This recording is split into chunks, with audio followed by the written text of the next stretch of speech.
I bought a portable Nintendo Wii from Aliexpress for almost $600, and in this video, we're going to take an in-depth look at it and see if it was worth the money. So we have our classic Aliexpress packaging here with the orange tape all over it. Let's go ahead and open it up and see what they sent us. Alright, so inside the box I got a big block of bubble wrap, power supply. Let me go ahead and unwrap this and see what's in here. So inside the block of bubble wrap we have this little small black case with a carrying strap. Let's go ahead and unzip it and reveal the portable Wii. I'm excited to see this because this is the first portable Nintendo that I've purchased from AliExpress. We've got our nice cloth here, and oh, that actually looks really interesting. It's like a Game Boy Advance, and at first glance, it's like not bad at all. The Wii NGC, Wii and GameCube. Huh, kind of cool. And it's probably because it's been sitting in that package for so long, but this thing smells very strongly of paint, which you can clearly tell. To me, it looks like they made a 3D printed case and then painted it blue, light blue.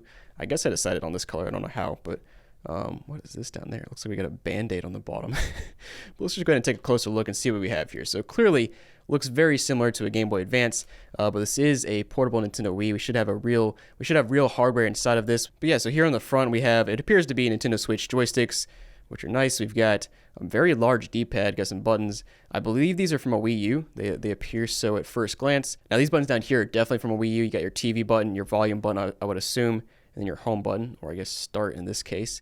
We got this kind of cool looking trim on the outside with 2 screws there, 2 screws there. Same thing on this side. I mean, that kind of resembles a Game Boy Advance, which we'll compare to in a second. We also have our L and R buttons here on the back, and of course our Z button. And then of course we have some ventilation there. You can see a heat sink kind of just laying inside of there sideways. You got some more ventilation there. It looks like there's a fan. Then you have your SD card right here where they put all the games. Now, I'm very curious what... oh, can I even remove this? How do I take this out? It's just like stuck there. I'm really curious what software they're using on this because the most recent portable Wii software I'm aware of is RV Loader. Essentially, it's like an overhaul of the Wii menu so that you can play Wii games, GameCube games, and stuff from an SD card. There's also BB Loader, and there was one more before that. I can't remember the name, but I'm curious to see what they did here. But let's go ahead and do the big reveal. Not really a big reveal, but get this little screen protector out of the way. Oh yeah, I'm actually impressed so far. The buttons all feel nice. It looks pretty cool. Let me go ahead and grab a Game Boy Advance. I'm gonna do a comparison real quick. So we got a few comparisons here. First of all, Game Boy Advance, which is the most obvious comparison since the shape and just like how it's built looks very, very similar to the Game Boy Advance. Is clear that's where they got their inspiration. You have a speaker grill here on the Game Boy Advance. You actually have 2 speaker grills on this portable Wii. Then on the side, you even got the trim here like I showed you. You also have that trim here on the Game Boy Advance. Now, flipping over to the back, obviously that's, pretty drastically different, but the overall shape is basically the same. And in case you haven't seen this before, this is a portable GameCube. It actually has a Wii inside of it, but of course Wii's can play GameCube games, and it looks like a GameCube controller. So I just wanted to do a quick size comparison so you can see this thing's actually smaller than that. A lot thinner, to be honest. And then one more comparison. This one's kind of out there, but it's a DMG Game Boy shell with a Nintendo DS inside of like a Game Boy Advance SP that was morphed into this. Pretty cool. I'll throw the link for that video up on the screen. But let's go ahead and turn this bad boy on. Actually, one more thing. I want to see what's underneath this little like Band-Aid thing. Like that looks just like a Band-Aid. Oh, that's the power button. Oh, I forgot we were missing the power button.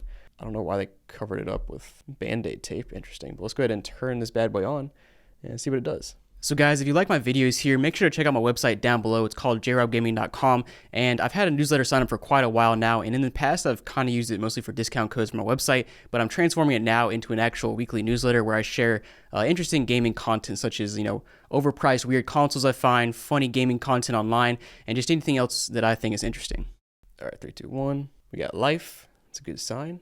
We'll see if it turns on. There it is. All right, so we got RV Loader version 1.6, which is good to see. I'm actually surprised. Usually AliExpress is kind of behind on this kind of stuff, so I thought they would have put BB Loader or the one before that. I can't remember the name. And I think is this an IPS screen? It's got like pretty solid viewing angles, so I think it might actually be an IPS screen. Well, we'll see if RV Loader will load anything up. That's the first step. All right, so it's not looking good so far. Oh, yes, there it is. It loaded up. Okay. I was getting worried because I've used RV Loader before. This console right here uses RV Loader version 1.6, and it does not take nearly that long to boot up. Maybe it's just because there's so many games on here.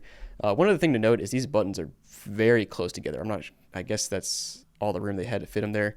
So they're pretty close, but not the end of the world. But we got GameCube games here, 18-wheeler, Bloody Roar, Mario Kart Double Dash, Mario Superstar Baseball, Medal of Honor, just like a bunch of random games. Oh yeah, and then if you use the right stick, or in this case, I guess it's considered the C stick, you can select all of these different things. So you can go to Wii right here. All right, yes, this console is very slow. I'm not sure, maybe it's just because there's so many games on here. But we got our Wii games now: GoldenEye 007, Kirby's Epic Yarn, Mario Kart Wii Custom.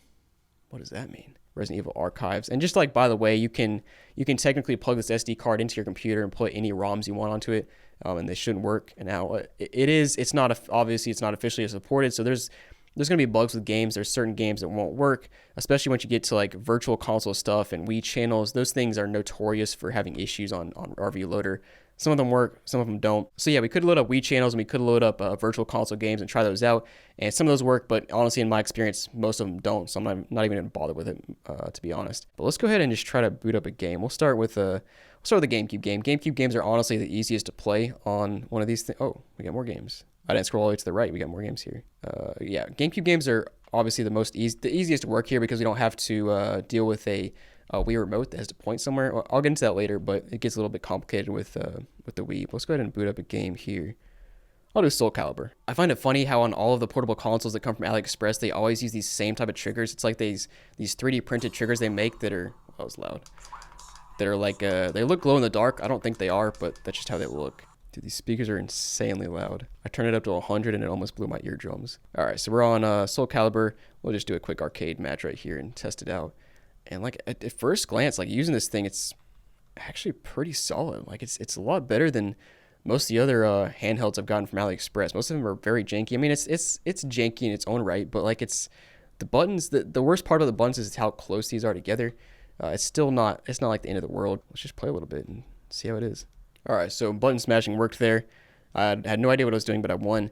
I will say the Z button is kind of an awkward place because you gotta like reach around like that, or it's just in a weird spot. You know, obviously most games don't use the Z button all that much, so it's not a huge deal. But I think it would have been nicer to have the Z button like maybe, I don't know, here, or basically anywhere except right there. That's like honestly just really far away. The game runs really well, very smoothly. I've seen no hiccups or anything, which is pretty typical. Usually RV Loader on these portable Wiis runs GameCube games just fine.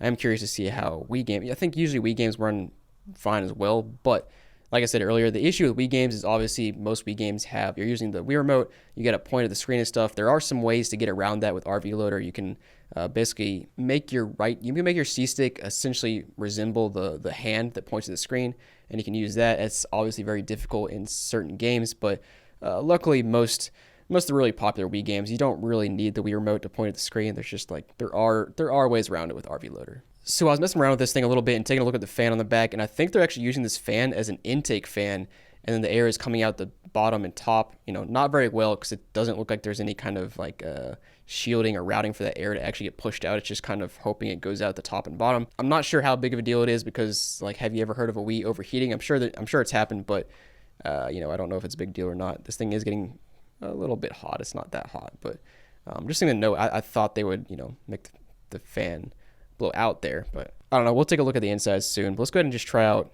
I'll do Mario Kart Wii. And here in the configuration settings, you can go to GC2 Wiimote, and that's essentially where you can configure your buttons and map your buttons to a Wii remote. And somewhere in here, you can map the, obviously pointing at the screen too. I'm going to leave that off and just see what it does by default to start with. All right, so this boot screen right here is pretty confusing. First of all, I don't know why they didn't just put the American version of Mario Kart on here. Like, they always do this. They put like random Japanese versions of games and random US versions of games, sometimes Chinese versions of games. I'm not sure if this is a Chinese version or Japanese version. We did try to use Google Translate, and it seems that this is Japanese, and that right there translated to at Chinese group, which I don't know what that means. Maybe that's the custom part of this thing. Like, if you remember earlier, it said Mario Kart Custom. I don't know. They already got a player built in. I guess we're going to find out what the custom means. But so far, it looks like normal Mario Kart. I'm hoping they have some sort of like crazy mods on here. And something else I didn't really point out, but this right, they kind of got this like cutout around the screen for it to have a shielding right here on top of the actual screen, but they don't. Not a big deal, but would have made it look nicer. So obviously I got first place. It was 50cc, so it's kind of embarrassing if you don't get first place, to be honest.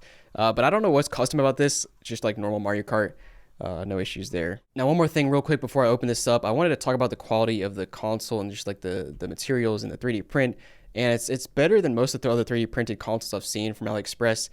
Clearly they 3D printed it and then sanded it down and painted it, and it's not bad. I mean, it's kind of what you expect. It's obviously not perfect, it's not professional, but I'd say it's solid. So I have the console opened up now, and I've been taking a look at it for a little while to kind of familiarize myself with it, and I want to show you a few things here. Now, first of all, this console, at first glance, looks better than most of the AliExpress consoles, and you can actually open it up pretty easily and not stress the cables. But this right here is the top part where the screen is. So this PCB board right there attached to the screen. You've got some power and data lines going back and forth between the two sides of the console. Just by the way, the bottom of the console is right here and has the Wii motherboard. We'll get into that in a second.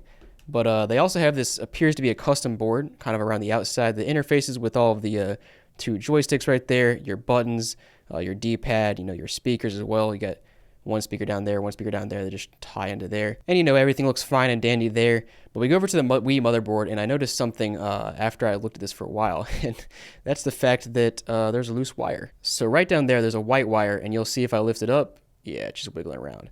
And there's a big pile of flux right there, and I can't zoom in far enough. I'll try to take a picture, but there's a little tiny solder ball on a pin right there, and it looks like it just came loose. They just didn't, make the connection well enough. And I'm assuming this wire came loose once I opened it up because it was working before I opened it up. Now, I'm not too surprised it came loose. These little tiny wires, if they don't put quite enough solder, and there's just like, you got wires going back and forth everywhere, they come loose. These are custom portable consoles that are honestly not really made to be opened up again.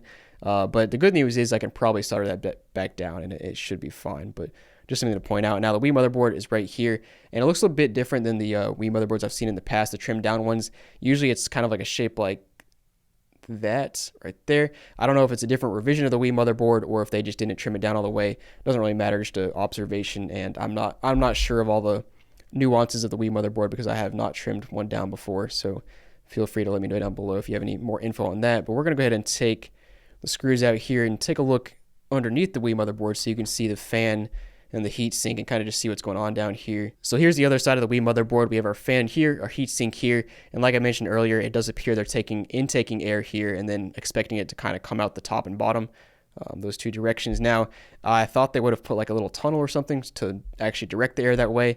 It seems to work okay. Like, it's probably a little hotter than it should be, but it is a Wii. I don't think it's going to overheat. It's not like a 360 or PS3. Now, the other thing I didn't talk about yet is the battery life. So we have two battery cells right here, and these appear to be the same type of cells I've seen in a lot of other portable consoles, and most of those other Wii portables and PS2 portables get like 2 to 3 hours battery life. So I would expect the same thing here.